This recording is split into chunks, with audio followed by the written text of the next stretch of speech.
오늘 우리가 나누고자 하는 것은 예수 그리스도라고 우리가 부르지만 그 의미, 예수라고 하는 그 의미와 더불어서 그리스도라고 부르는 그 의미에 대해서 우리가 살펴보고자 합니다. 그러면 우리는 세 번에 걸쳐서 우리 중보자가 어떠신 분이냐?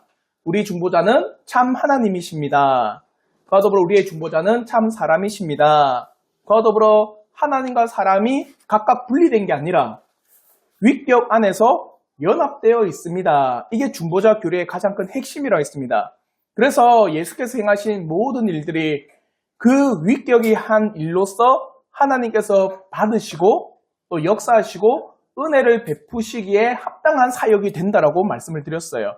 그러면서 오늘 우리는 그러면 우리의 중보자를 왜 예수 그리스도라고 부릅니까? 라는 이 부분에 대해서 우리가 나누도록 하겠습니다. 그래서 41문을 통해서는 예수라고 하는 이름의 의미, 그리고 42문을 통해서 그리스도라고 하는 그 의미는 또한 무엇이냐, 이에 대해서 우리가 나누도록 하겠습니다. 첫 번째입니다. 41문을 통해서 예수라고 하는 이 이름의 뜻을 우리 한번 살펴보겠습니다. 다시 한번 제가 41문을 문제를 읽으면 우리 성도님들께서 답을 크게 한번 읽어주시겠습니다. 제41문, 왜 우리의 중보자를 예수라 부릅니까? 우리의 중보자를 예수라고 부르는 것은 그가 자기 백성을 그들의 죄에서 구원할 자이시기 때문입니다. 우리의 중보자를 예수라고 부르는 것은 그 이름의 뜻 때문입니다. 예수라고 하는 이름의 뜻이 뭡니까? 자기의 백성을 죄에서 구원할 자, 이 뜻이에요. 한마디로 모든 사람이 아니라 어떤 사람? 자기 백성.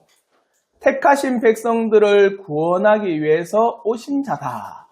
그게 바로 예수라고 하는 이름입니다. 그러면 이 이름의 의미는 천사가 요셉에게 나타나서 나중에 애 이름을 지을 때 예수라고 지어라 라고 알려주신 데서도 나타나요.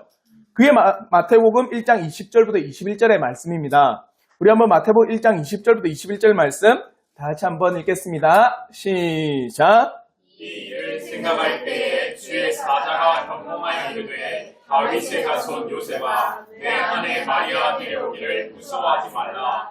그에게 잉태된 자는 성령으로 된 것이라. 아들을 낳으리니 이름을 예수라 하라. 이는 그가 자기 백성을 그들의 죄에서 구원할 자이심이라 하니라. 그러니까 이 일을 생각할 때라고 하는 것은 뭐냐면 마리아와 요셉이 약혼을 했습니다. 근데 소문이 들려요. 어떤 소문이냐면 마리아가 아기를 가졌다는 소문이 들려요. 그러니까 이 일을 들을 때 요셉이 생각할 때는 어떨까요? 아, 마리아가 나랑 정혼했지만 나를 이렇게 해서 아기를 가졌겠구나 생각하고 파혼을 하려고 합니다. 근데 이게 참 현명합니다. 요셉이 뭐냐? 그 당시에 이런 일이 발생하면 율법적으로는 매우 부도덕한 여인이라고 소문이 나요.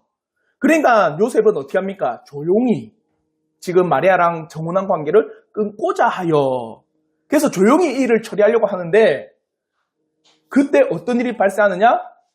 천사가 요셉에게 와가지고 마리아 데려오는 것을 두려워 말라. 이거는 성령으로 잉태된 것이다. 그리고 나중에 아이를 놓을 때 그를 누구라? 예수라고 지어라. 그건 뭐냐? 이 예수라고 하는 이름의 뜻은 자기 백성을 죄에서 건지는 자, 이런 의미로서 예수라고 지어라 라고 말을 하는 겁니다. 그럼에 있어서 예수라고 하는 이 이름의 뜻은 자기 백성을 죄에서 건지는 자라고 하는데 예수라고 하는 이름은 그러면은 아주 흔하지 않는 이름인가? 한마디로 독특한 이름인가? 아니면 예수라고 하는 이 이름은 매우 희귀한 이름이냐라고 할 때는 그러지 않습니다. 오늘날 대한민국에서 보통 보면은 옛날에 영희철수, 미국에 가면은 마이크, 제임스, 피터. 그래서 미국에 가서 제임스라고 부르면은 3분의 1이 돌아본대요. 피터이라면은 3분의 1이 돌아본답니다. 우리나라는 영희철수가 대표적인. 그러니까 예수라고 하는 이 이름이 과연 히브리 사회, 유대 사회에서는 매우 독특한 이름이었냐라고 하면 아니에요. 구약에도 보면 예수라고 하는 이름이 많이 등장합니다. 헬라어로 예수지만 히브리어로는 여호수아. 그래서 히브리어로 여호수아가 헬라어로 예수라는 뜻이에요. 그러면 모세를 이어서 이스라엘 민족을 광야에서 가나안으로 인도한 그 지도자 이름이 뭡니까? 여호수아예요, 여호수아. 그래서 여호수아가 기록한 게 여호수아서. 그래서 여호수아 1장 1절에 이렇게 말씀합니다. 우리 한번 여호수아서 1장 1절 다 같이 읽겠습니다. 시작. 여호와의 종 모세가 죽은 후에 여호와께서 모세의 수종자 눈의 아들 여호수아에게 말씀하여 이르시되. 그러니까 눈의 아들. 여호수아의 아버지의 이름은 눈입니다. 눈. 그래서 다들 눈의 아들이니까 눈 내리는 그 눈의 아들인가? 근데 아니고 사람 이름이 눈입니다. 눈. 그게 아이 눈인 줄 알았어요. 그게 아니고 아버지 이름이 눈이에요. 그 눈의 아들 여호수아.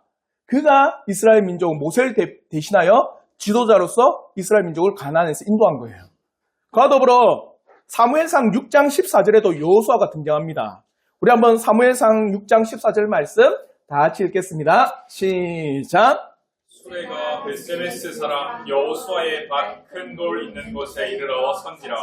우리가 수레의 나무를 패고 그 암소들을 번제물로 여호와께 드리고. 여기서 말하는 수레는요, 하나님의 법궤를 옮겨가는 그 수레가 어디에서 멈췄어요? 베세메스 사람 여호수아. 한마디로 베세메스에 사는 사람인데 그 이름이 뭐예요? 여호수아예요. 이스라엘 민족을 광야에서 인도한 가나안 땅으로 이끌어들인 여호수아. 베세메스 지역에 사는 유력한 사람 여호수아. 또 열왕기하 23장 8절에도 여호수아가 등장합니다. 우리 한번 열왕기하 23장 8절 말씀 다 같이 읽겠습니다. 시작.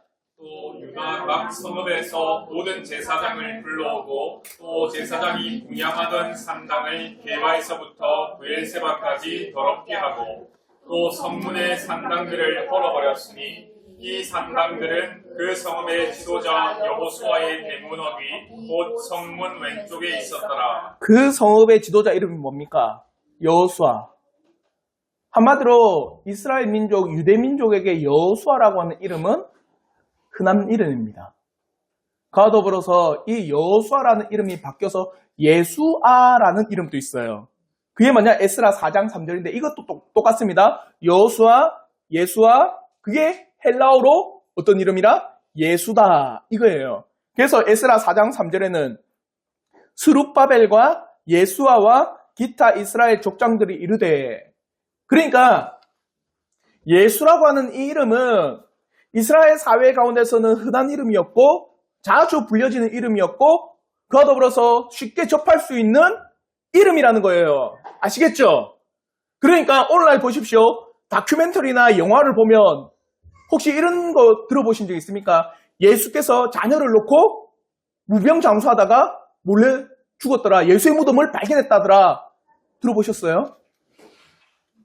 안 들어봤어요.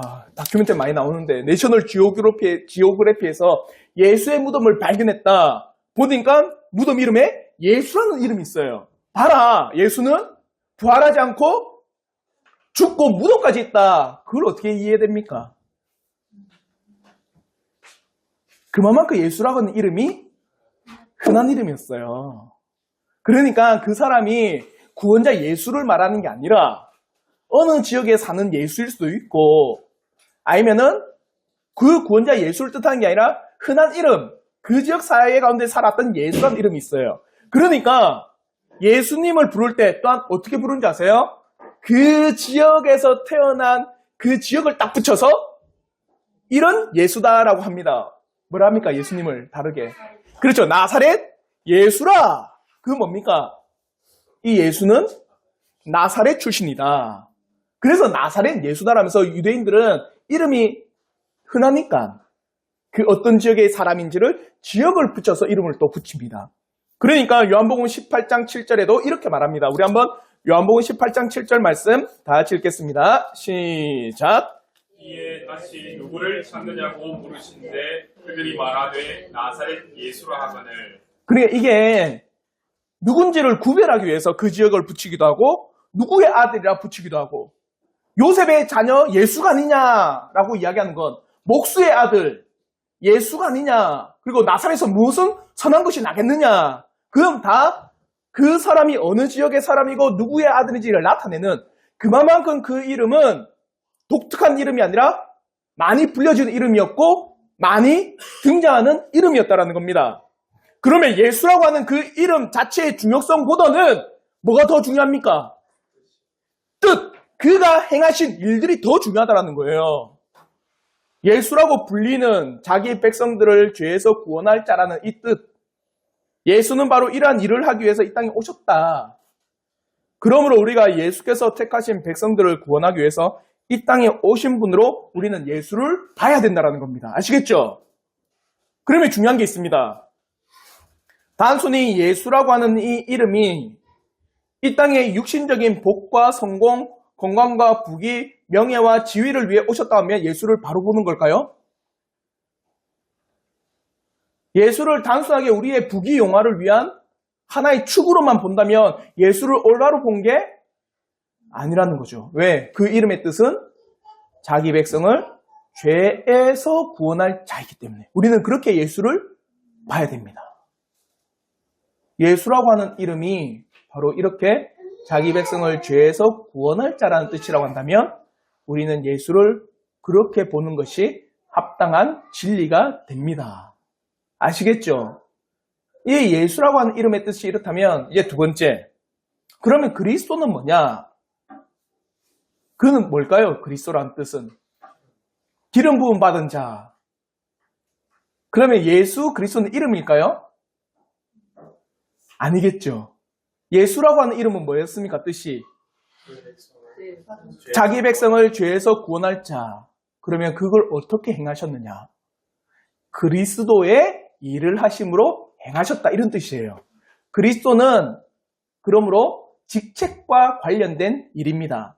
그러면 제가 다시 한번 42문을 읽을 때 우리 성도님께서 답을 크게 한 목소리로 읽어주시길 바랍니다. 제 42문, 왜 우리의 중보자를 그리스도라고 부릅니까? 우리의 중보자를 그리스도라고 부르는 이유는 그가 성령으로 한량없는 기름 부음을 받으사 성결되시고 모든 권세와 능력을 충만히 부여받으심으로 그의 낮아지심과 높아지심의 두 상태에서 자신의 교회를 위한 선지자, 제사장, 왕의 직분을 수행하시기 때문입니다. 예수는 이름입니다. 그러나 그리스도라고 하는 것은 직함에 가까워요. 그럼에 있어서 예수께서는 그리스도의 일을 하셨습니다. 이거예요.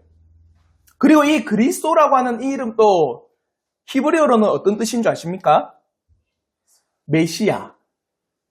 한마디로 그리스도는 메시아고 메시아는 기름 부음 받는 자다. 이게 하나의 뜻입니다. 그러므로 예수 그리스도라고 하는 이름의 전체적인 뜻을 보면 예수께서는 메시아입니다. 예수께서는 그리스도의 일을 하셨습니다. 이런 뜻이에요. 그러니까 이 이름의 정확한 뜻을 알고 베드로가 예수에 보고 뭐라 했습니까? 주는 그리스도시요 살아계신 하나님의 아들입니다. 그게 마태복음 16장 16절. 이게 정확하다라는 거예요. 당신은 예수 당신은 뭐라? 그리스도다. 이 뭡니까? 예수 당신은 메시아입니다. 이거예요. 그리스도가 메시아라는 뜻이잖아요. 그리고 살아계신 하나님의 아들입니다. 그러니까 바요나 시몬아 네가 복이 있도다. 이것을 알게 하는 이는 혈육이 아니요 성령께서 너에게 이걸 알려주셨다. 그러니까 예수는 그리스도다. 이건 뭐냐? 예수는 메시아입니다. 기름 부음 받은 자입니다. 그러면 그리스도라고 하는 이 뜻, 기름 부음을 받은 자가 바로 메시아임을 구약은 끊임없이 예언을 합니다. 그러면 대표적으로 그 메시아 예언시가 시편 2편인데 시편 2편 2절에 이렇게 말해요. 우리 한번 시편 2편 2절 우리 한번 다 같이 한번 읽겠습니다. 시작. 세상의 군왕들이 나서며 관원들이 서로 쾌하여 여호와와 그의 기름 부음 받은 자를 대적하며 세상의 군왕들과 관원들이 대적하는 자가 누굽니까? 여호와의 기름 부음 받은 자를 대적한다. 여호와의 기름 부음 받은 자가 누굽니까? 예수 그리스도죠. 예수 그리스도. 어떻게 기름 부음을 받으셨어요? 그렇죠. 성령으로 세례를 받았잖아요. 세례를 받자 성령이 임하시고 이는 내 사랑하는 아들이요 내 기뻐하는 자라. 성령의 기름 부음을 받았잖아요. 그래서 그 당시에 기름 부음을 받았다라고 하는 이 뜻이 뭐냐면 이제 당신은 그 직책을 행함에 있어서 지혜와 명철이 주어졌습니다를 상징하는 거예요.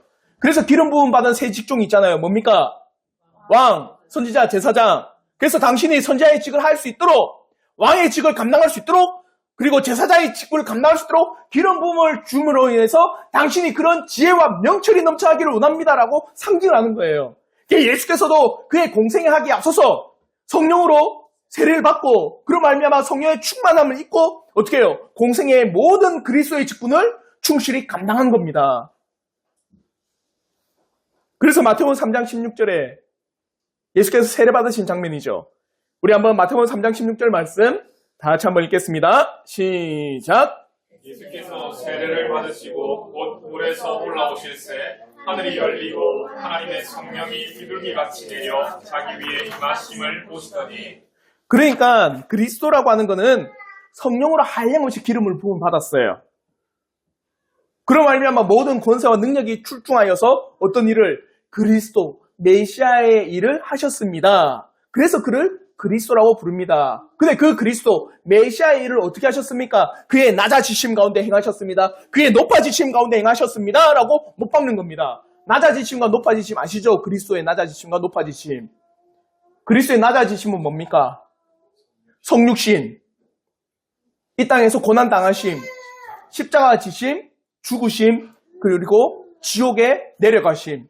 원래 사도신경에는 지옥 강화가 있어요. 지옥에 내려가셔서 이런 뜻이 있습니다. 근데 우리의 고백은 없죠. 그래서 나중에 그 부분도 우리가 나눌 거지만 그렇게 지옥에 내려가심까지가 뭡니까? 그리스도의 낮아지심으로 그리스도의 직분을 행한 겁니다. 메시아로서 그 모든 직을 낮아지심 가운데 행하셨고, 높아지심은 뭡니까? 부활, 승천, 하나님 보좌 우편에 앉으심, 다시 오심까지가 바로 그리스도의 높아지심. 이것 또한 제사장으로서, 선지자로서, 왕으로서 그리스도의 직을 감당했습니다. 그러니까 그리스도라고 하는 이 이름의 뜻은 뭐냐? 그가 성령의 기름을 부음을 받아서 그의 높아지심과 낮아짐 가운데 왕과 선지자와 제사장의 일들을 할 수 있는 충분한 능력과 모든 지혜와 총명함이 더욱더 넘쳐나, 그래서 그리스도의 일을 감당한다 해서 그리스도라고 부르는 겁니다. 아시겠죠? 그래 예수께서 낮아지심과 높아지심을 통해서 과연 그리스도, 메시아, 기름 부음을 받은 자인 선지자와 제사장과 왕의 일들을 친히 감당하신 거예요. 그게 바로 히브리서와 사도행전과 스가랴서에 분명히 기록되어 있습니다. 우리 한번 먼저 히브리서 4장 14절 말씀 우리 한번 다 같이 한번 읽겠습니다. 시작. 그러므로 우리에게 큰 대제사장이 계시니 승천하시니 곧 하나님의 아들 예수시라. 우리가 믿는 도리를 굳게 잡을지어다. 큰 대제사장이 계시니 누구라? 하나님의 아들 예수라.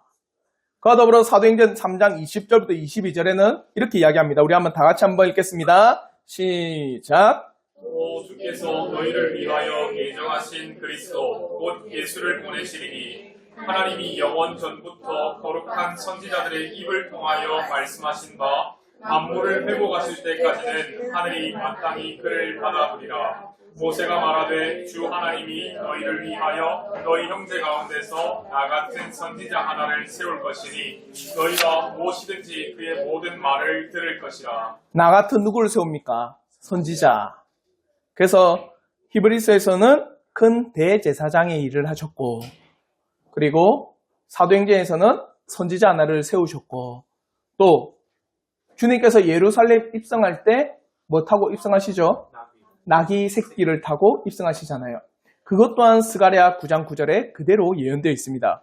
우리 한번 스가랴 9장 9절 말씀 다 같이 한번 읽겠습니다. 시작. 시온에 따라 크게 기뻐할지어다. 예루살렘에 따라 즐거이 부를지어다. 보라, 내 왕이 내게 임하시나니 그는 공의로우시며 구원을 베푸시며 겸손하여서 나귀를 타시나니 나귀의 작은 것 곧 나귀 새끼니라. 내 왕이 내게 임하는데 어떻게 임하느냐?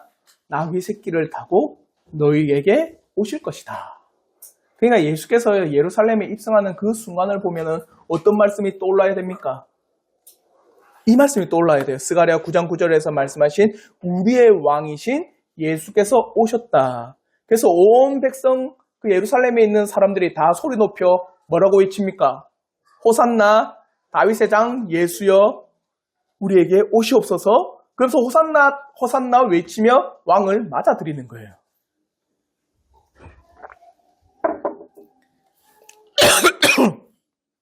이와 같이 예수라고 하는 것은 그 이름이요. 그러니까 그 예수께서 자기 백성을 죄에서 건지기 위하여서 한 일이 그리스도의 일을 하셨다. 그럼 그 그리스도의 일이 뭐냐?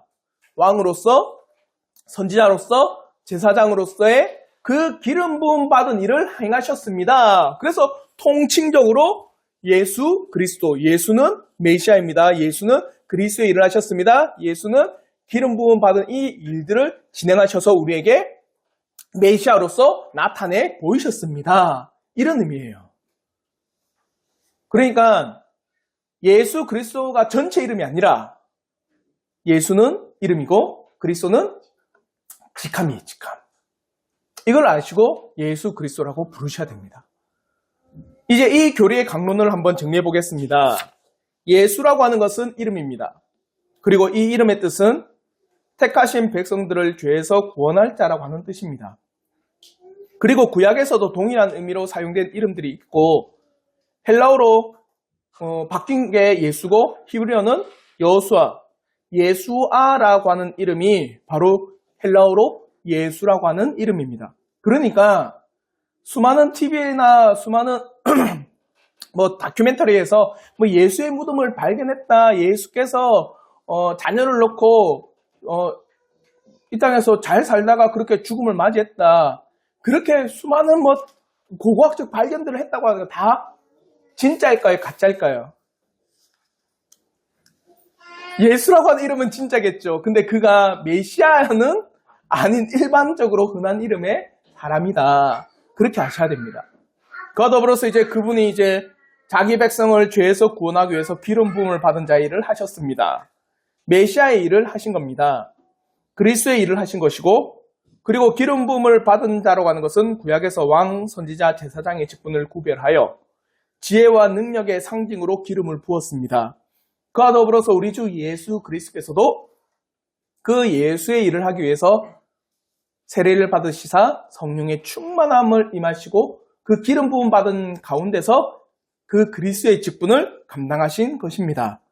그래서 주님께서는 공생의 사역하기 앞서서 성령 하나님의 충만한 가운데 나아가셨고 이제 죄인들을 위해서 이 땅에서 낮아지심인 성육신과 육신의 고난과 고통과 십자가에서 죽으심과 그와 더불어서 지옥에 내려가심까지 예수님께서 선지자, 제사장, 왕의 직분을 감당하시고 높아지신 가운데서 그가 부활하시고 승천하시고 하나님 보좌 우편에 앉으시고 그와 더불어 다시 오시는 그때까지 왕과 선지자, 제사장의 그 기름 부은 메시아의 일을 감당을 하시는 겁니다. 그래서 우리는 통칭적으로 우리의 중보자를 예수 그리스도라고 부릅니다.